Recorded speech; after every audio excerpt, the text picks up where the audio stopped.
as their parents described favorite foods, television shows, and the sound of their laughter. I think specifically you're talking about Sandy Hook there. You say President Obama never really talked about those private meetings. How does that compare to what you saw today? Well, I saw today a bunch of tweets, a bunch of attacks on the mayor of the city, who is now going to have to go to 20-some-odd funerals and wade her way through hundreds of family members who are impacted, attacks on the senator from that state.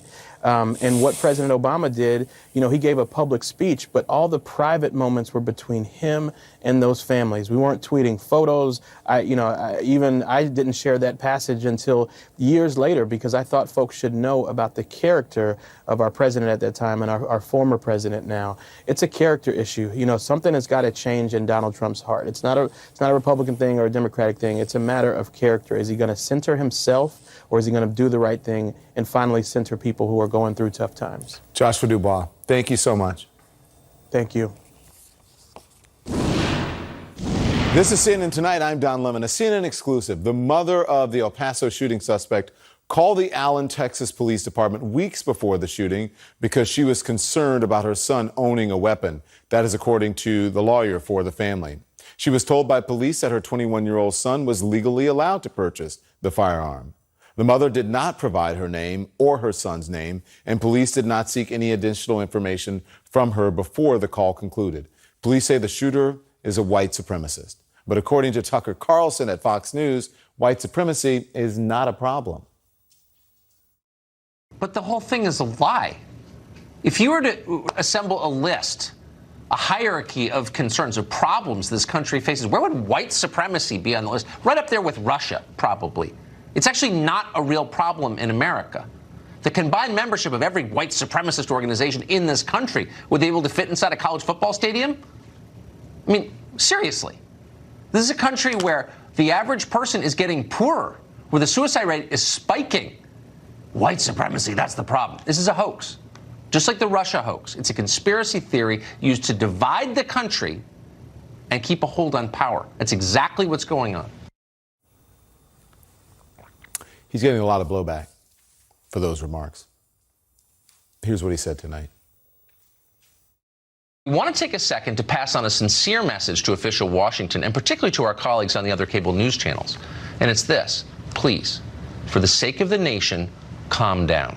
Yes, America has problems. Yes, racism is one of America's problems. But so is a fading middle class. So is a terrifying drug epidemic that's killed hundreds of thousands of Americans. So is a national debt that is growing by $1 trillion a year. These are huge problems. And people know that. People know their country is in decline. And it's making them turn to new political leaders. Donald Trump was one of those new leaders. I want to bring in now Mia Love, Wajahat Ali, and Rick Wilson. Rick is the author of Everything Trump Touches Dies. Okay, so here we go. Good evening. Mia, I don't have to tell you the powerful role that Fox News has here. They're essentially state-run TV for this administration. How troubled are you that so many of the president's supporters are being told that there is no problem in this country when it comes to white supremacy? Well, if anybody says that white supremacist doesn't exist, they're lying. They're intellectually lying. They're lying to you. And I think it's unfortunate to hear someone who has such a responsibility to get information out. Look, we're not telling people to be afraid to go hide somewhere, but you have to be able to look at it, face it head on. And that's the only way that it's going to go away. You can't run away from it. And I'm hoping that all of my colleagues that are out there, my former colleagues, people who I know that are good people, who I've worked closely with, to stand up and say, this is not what we believe in, and this has got to stop. If you can't find leadership in the White House, then take it upon yourself. Say that you're going to stand up there and you are going to represent the best of what America has. And I just have one more thing I wanted to say. I spoke to a brother-in-law of mine who has spent his entire adult life serving our country in the Army. And he says the thing that threatens the United States the most is division within, and the fact that our enemies want to see us tearing each other apart. There is no other nation that's going to tear us down. There's no foreign entity. We're going to do it ourselves. So I would hope that the people that are out there, leaders that are out there, politicians, parents at home, to stand up and say, this is not what we believe in. My kids who are of mixed race are really confused right now. They have no idea who to look to. And so I'm telling them to look to me. Look at my Twitter feed, because you're not going to find any other Twitter feed from the White House that's going to give you anything that's going to make you a better person. It's going to make you stand up for what America believes in. I had the pleasure of meeting Abigail just a couple of weeks ago, and a very fine young lady. And yeah, they should look to you for guidance. But I got to tell point out, this is what we did here at CNN.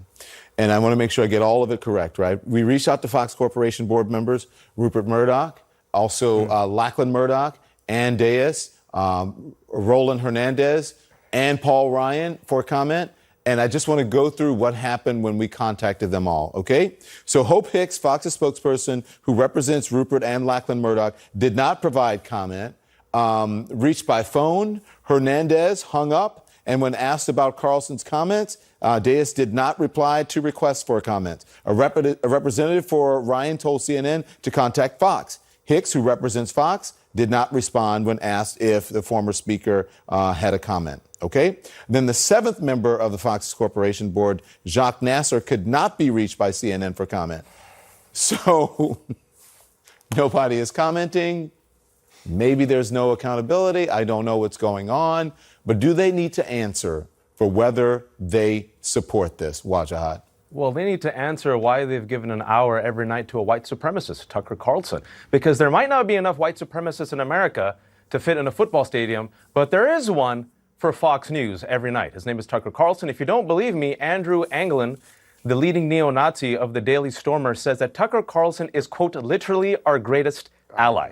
He says that Tucker Carlson's show is all of their talking points mainstreamed.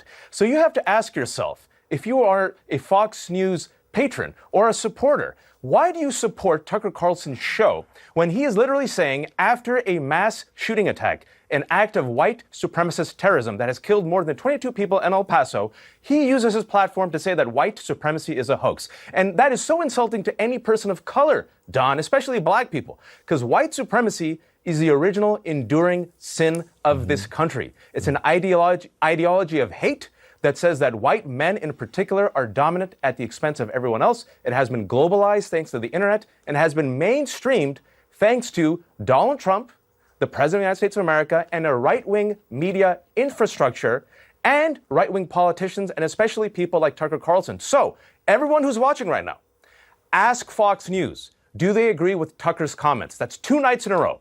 Is white supremacy a hoax? Ask the people of El Paso. Ask the people who were killed. Ask their family members. Ask people of color. And for the love of God, stop it with these euphemisms of saying that Donald Trump has racial trip-ups and flare-ups. I'm tired of it, Don. I'm tired of it. He's a racist. Yeah. If my colleagues keep saying this, I'm going to call them out. Stop with economic anxiety. All the studies show it's racial anxiety. Confront the #1 domestic terror threat in America, according to the FBI, white supremacy. Rick, I've got to ask you, because what he said tonight was not exactly what he said last night.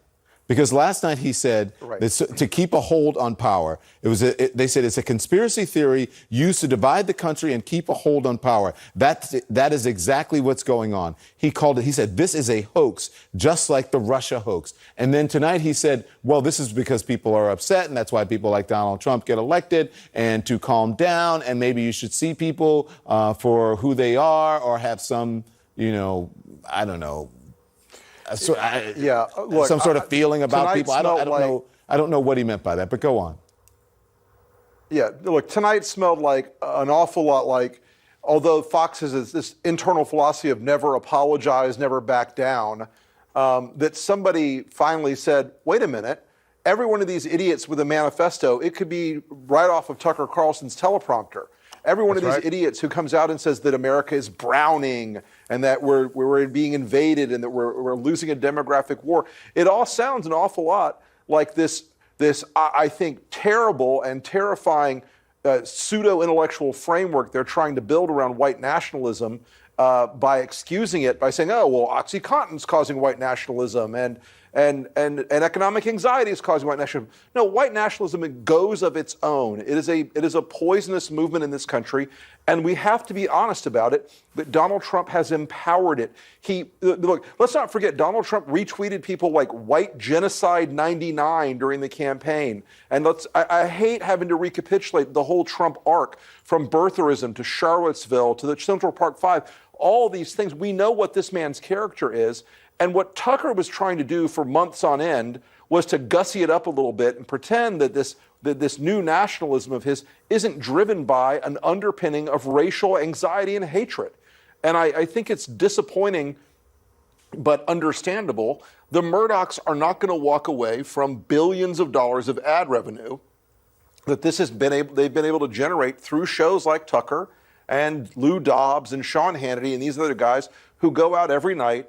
And, the wink and the nod to the white gnats out there from Tucker's show, as Watchout pointed out, Andrew Anglin and all these alt-right guys, they call Tucker our guy. They love the fact that he is vectoring the normies into their white nationalist movement in a way that is, I find, particularly dangerous. And I think that Tucker has a responsibility to face up to that. I think he was a little nervous tonight. I think there was something in the air that didn't quite sit with his normal confidence. Yeah, listen, they announced he's going to be on vacation for a while. I think until the 19th, or he did. Of course. I got to ask you though, Rick, before I move on to me, and I want to talk about the president. You heard what I read for Wajahat, how all of these people, representatives of Fox, who we reached out to, including the Murdochs, do they need to answer for whether they support this? Look, yes. Rupert Murdoch is a capitalist first and a conservative second, I think.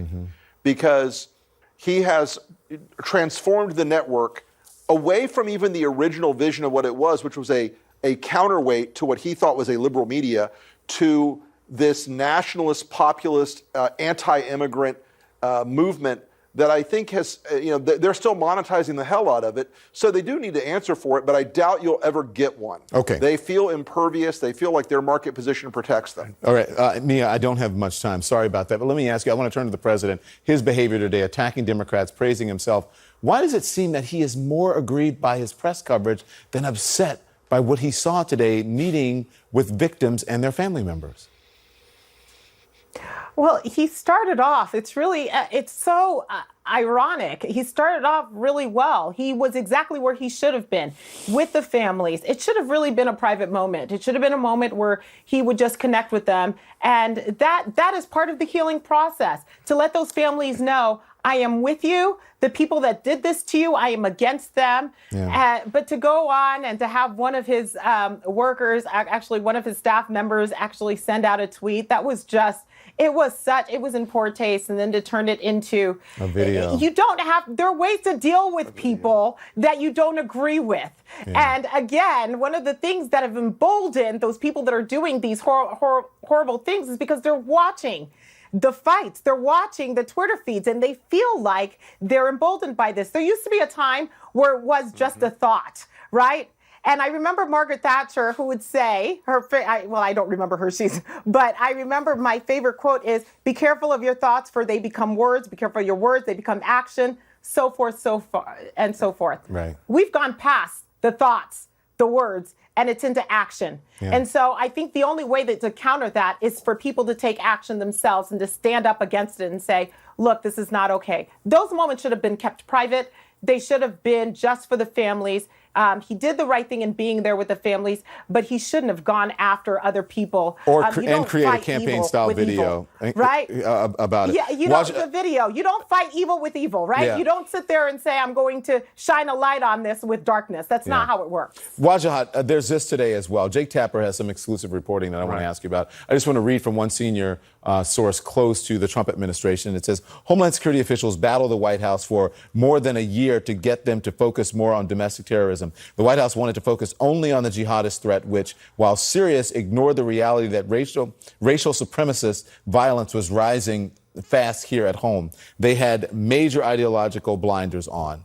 So the question is, why? I mean, why ignore the threats of white supremacy in this country? Maybe the answer is obvious, but I want to hear what you have to say. Why go after your base? 10 years ago in 2009, Daryl Johnson, a DHS analyst, was the first one to warn us all about the rising threat of right-wing extremism. Do you remember Janet Napolitano when she put out the report and then got hell and had to apologize and they rescind? It's crazy, but go on, sorry. But you know why? Republican lawmakers and the conservative movement wanted to crush it because they said it would make them look bad, right? You fast forward and everyone knows that if these suspects were Muslims, I was just doing this thought experiment. Imagine if the suspects were undocumented immigrants or Muslims. What would happen right now?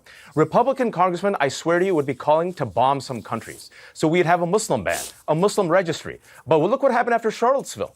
Both sides are to blame. Very fine people. What happened after Christchurch, where 51 people were killed? And in his manifesto, the terrorist said that Donald Trump is a renewed symbol of white identity, and he shares a common purpose with me.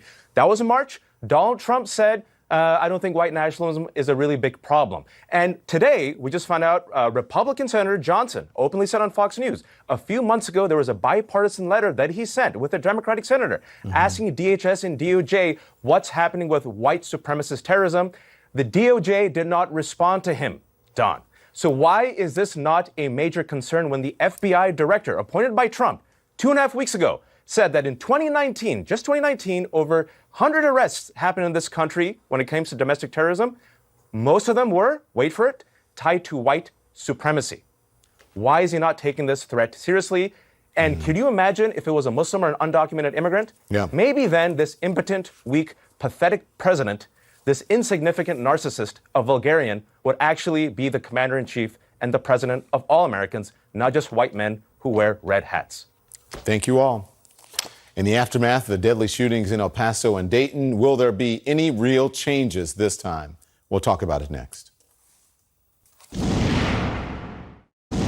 Democrats tonight warning Senate Majority Leader Mitch McConnell that narrow measures on gun control are not enough. They're demanding a vote on a background checks bill that already passed, one that's already passed by the House. The president today saying he is in favor of background checks despite threats in February to veto that very bill. I'm looking to do background checks. I think background checks are important. Let's see if we can get something done. And Republicans want to do it and Democrats want to do it. So joining me now is Charlie Dent, Alice Stewart, Peter Wehner. Peter's the author of The Death of Politics, How to Heal Our Frayed Republic After Trump. Hello, one and all. Good to see you. Hi, Don. Yeah. So, Don. Charlie, I'm going to start with you. We've heard this from the president before. He suggested strengthening background checks after the Parkland shooting, but nothing ever happened. Do you expect him to follow through this time? That remains to be seen, Don. The challenge for the president is he must lead on this issue. It's one thing for him to say he supports background checks. The real question is, will he support the Toomey Manchin bill? Universal background checks on all private sales. He's got to lead and state if he's for it or not. He'll punt on this and he'll say, it's up to let Congress pass a bill. He won't state what he's for. Well, that's not leadership. He's simply surrendering his authority, in this case, to Congress. And so I'm not expecting much, but if I were the president, I would go after the low-hanging fruit. I would do universal background checks, red flag laws. I would talk about raising the age to purchase a firearm legally, at least for high-powered rifles, to 21. Those are things that I think have broad support among the American public. Now, they can have a separate conversation about magazine capacity and semi-automatic so-called assault rifles. And I voted for an assault rifle ban when I was in the state legislature back in 1994. But that's a separate question. But he's got to lead. He's got to stand up and state precisely what he's for. Peter, we have seen some movement from Republicans on gun control in the aftermath of El Paso and Dayton. Is this an inflection point, you think? Do you sense a change in the party?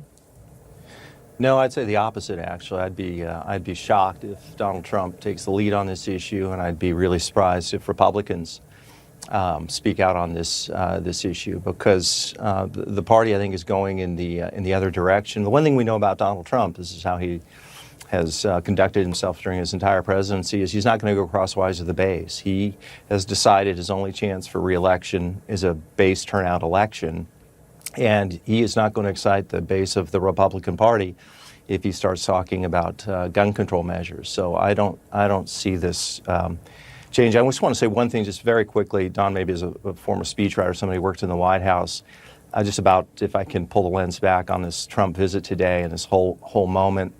What we saw again today is that there's no moment in the life of this country that this man can't consecrate and desacralize and desecrate. It's not just that he can't bring this country together.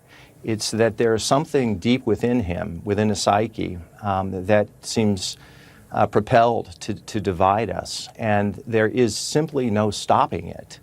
And it is an extraordinary thing to see, and to have a president with all of the power, all of the moral authority that we invest in a president, using it the way he does is just an extraordinary and in many ways a frightening and deeply dispiriting thing. Well, that's, Alice, it's, having said that, the president had a golden opportunity to unite the country today. Instead, he reverted to political attacks. I'm wondering, did he squander an important moment to help heal these cities and thusly the country? Not yet. This is a typical tone and tenor that we have out of this president, but the hope is that there are results. And Democrats, you started out the segment talking about being critical of looking at narrow solutions. Look, narrow is better than nothing when we're talking about gun control. And I do believe that the tone of this nation right now and the emotion behind this will drive this Washington to action. And the president has made it clear that he does support background checks. I don't think that will happen. What I do think will happen is we will see some action on this red flag law. And this is important because it has bipartisan support. The president is behind it, and even the NRA. And what this will do, this will allow the police and family members to go to the courts and say, this person, that a family member or someone that I know is an imminent danger to themselves or others, and they should not be able to be in possession of a firearm. This is a no-brainer. Let's check this one off the box, and let's put this on the books, get it done, and move to the next one. Well, Background checks. What happens to the one that's already passed the House? What happened? What about the one that will limit the types of dangerous firearms that are weapons of war that even people who are, even police officers, say should not be on our streets? When are we going to get to that?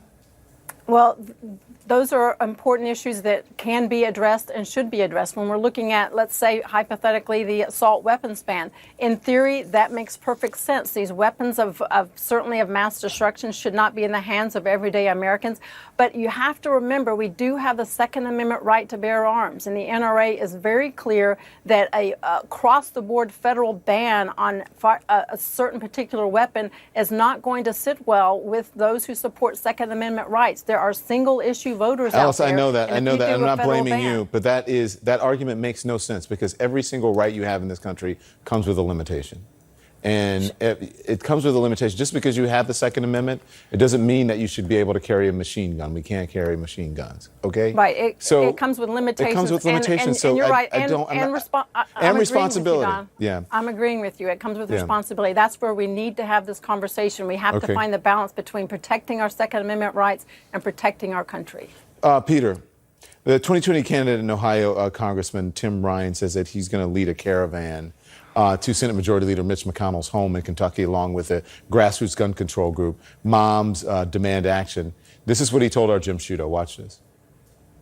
We're going to make sure that Mitch McConnell knows that there are two pieces of legislation sitting on his desk that he needs to bring up for a vote to actually get some action. Enough, Mitch McConnell. Get off your ass and get something done. Get your couillons, okay? Grab them and do something. Because the American people are fed up with you. We're fed up with you, Stonewall and everything. Peter, do you think McConnell will be forced to act? No, I don't. Mitch McConnell's been around for a long time. He's been criticized by a lot of people. He has a sense of what he wants to do. And a congressman, Democrat running for president, bringing a caravan to his district is not going to change his mind. Yeah. What ultimately would change his mind, most particularly, would be pressure within his district, and then pressure within his caucus. And as I said, I don't think that's going to happen. And maybe pressure from the White House, from the president himself. Charlie, I want you to weigh in. I'll give you the last word. What do you think? Well, look, I think Mitch McConnell ought to bring up some of these bills, particularly universal background checks, if for no other reason to give some of his members in these swing states, whether it's Susan Collins or Cory Gardner or Tom Tillis, give them an opportunity to vote on these things. I remember when Republicans were in the House, we had the majority, and Harry Reid was in charge of the Senate. Harry Reid would block all sorts of things, would infuriate us from time to time. And frankly, that ended up hurting his own Democratic majority in 2014 because his members never were able to vote to separate themselves from the Democratic leadership. Yeah. Mitch McConnell, I think, should give Republican senators the opportunity to separate themselves maybe from their leadership. Yeah. Charlie, Alice, Peter, thank you. Thank you, Thanks Don. a lot. Thank you, We'll Don. be right back.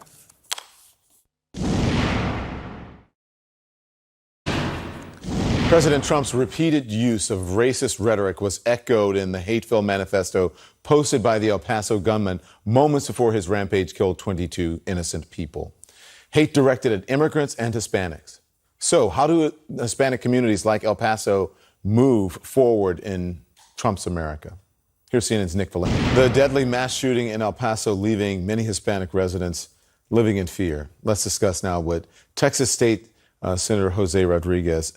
Senator, thank you. I appreciate you joining us this evening. When you see, thank you for having me, Don. Absolutely. When you see and hear how fearful so many in your community are, and then you see how the president behaved on his trip there today, what's your reaction?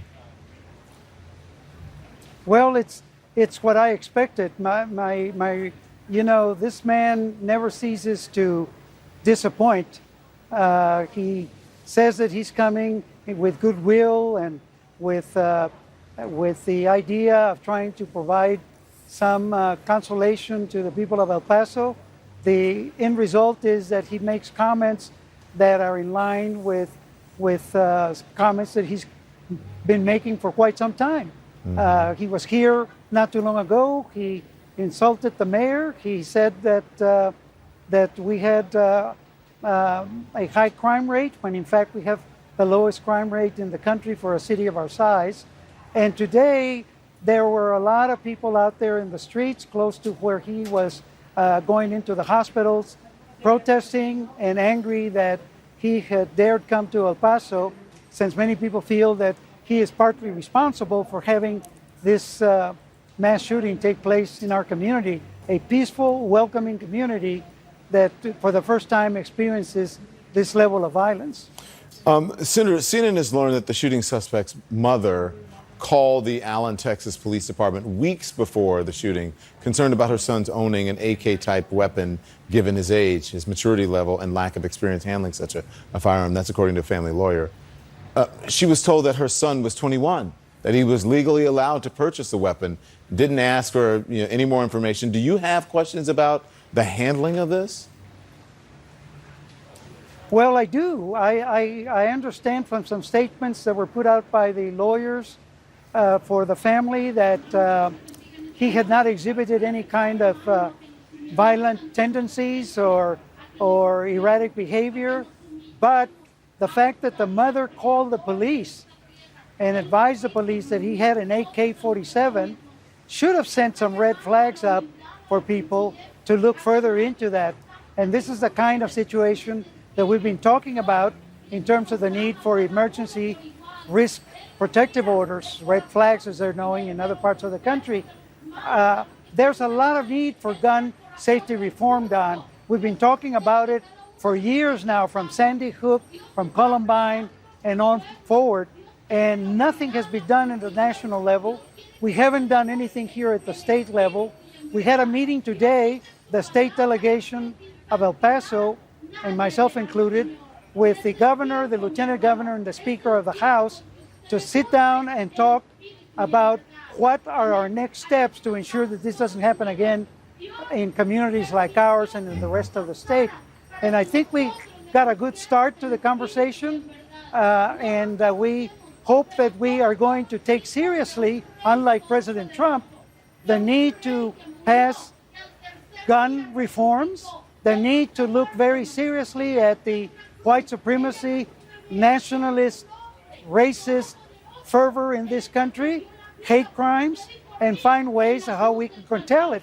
We know we can eliminate it altogether, but we ought to be able to take measures that diminish it, that curtail it as much as possible.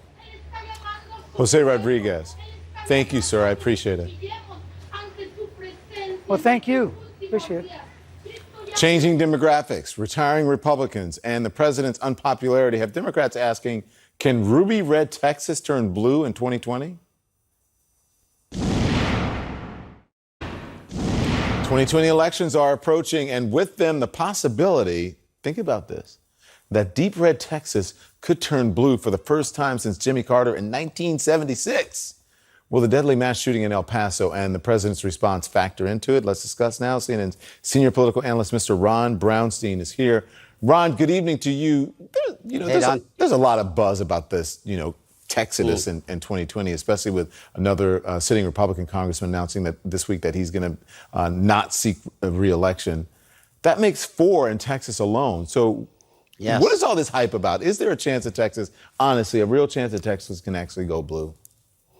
Well, it's obviously a reach, right? And it would not be in the first 270 electoral college votes any Democrat would win. If they win Texas, they've already won. But it is not inconceivable, and it's not inconceivable in 2020 or certainly in 2024, because Texas is finally conforming to the same dynamics that have moved states toward the Democrats over the past 25 years. States where Democrats have improved their performance at the presidential level have had 2 factors. One, they have grown more diverse, and that is certainly true in Texas. In 2018 and 2016, non-white voters were over 40% of the total electorate. But the second thing that have moved states toward Democrats, places like Colorado and Virginia, where they've approved in this century, is that Democrats have improved their performance in white-collar, mostly white, heavily white, suburban areas. That had not been happening in Texas. Even as recently as 2014, Wendy Davis, the highly touted gubernatorial candidate, won only about a quarter of college-educated white voters. Beto O'Rourke moved that up to 44%. And what that did was shift urban Texas decisively. Here's a number, Don, that I think is pretty striking. In 2012, Barack Obama won the 5 largest counties in Texas by a combined 80,000 votes. In 2018, Beto O'Rourke won those same counties by 800,000 votes, which is pretty remarkable. But he still lost the state because the rural parts of the state, mostly white, heavily evangelical, energy industry, ag, have moved so sharply toward the Republicans over the last many years, and certainly in the Trump era as well. Do you see El Paso, the shooting, this factoring into the 2020 election?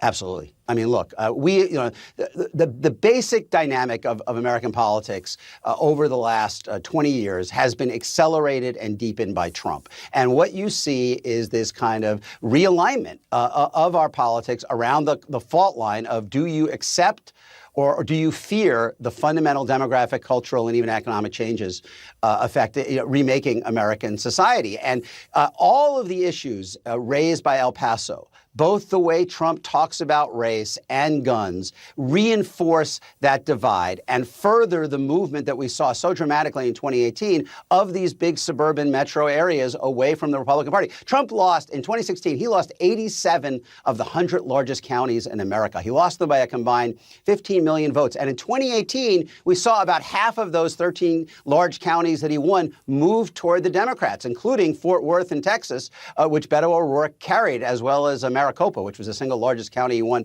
that moved in Arizona, where Democrats, Sinema, carried it in the Senate race. Gun control is an important part of that. I mean, it is obviously in rural, small town, exurban places. It is part of the reason Republicans are so strong. It's also part of the reason why suburban women, in particular, have moved so sharply against the GOP in the last several elections. Interesting. So then, to see what happens with this whole issue of gun control and the president, it's going to be interesting to watch, because they're going to take all these things into account, right?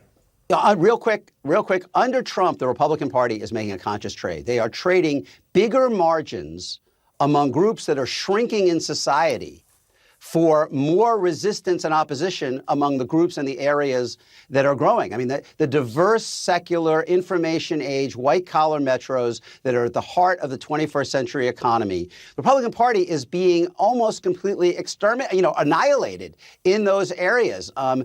In 2018, they lost seats not only in places like the suburbs of Philadelphia and Minneapolis and Chicago, places that have traditionally been blue, but Houston and Dallas and Atlanta and Oklahoma City, and all all of that, I think, is the kind of the forerunner, the reason, where's the predicate why we are seeing these retirements in Texas. Rob Woodall in the suburbs of Atlanta. The potential under Trump is that Republicans, yes, are solidifying their hold on small town, rural, heavily white places that are, still dependent on the kind of the glory industries of the 20th century, manufacturing, energy production, ag, and the price of that is that they are losing more and more ground in these dynamic metros that account for a majority of the GDP, most of the population growth, and really the dynamism of the economy in the 21st century. And I think in 2020 we are going to see as stark a divide between, in effect, town and country as we probably have since the 1920s. The trench between Trump's America and kind of urban, diverse America is widening. Wow, Ron Brownstein, thank you. I appreciate your time. Thank you so much. Thank you. And thanks for watching. Our coverage continues.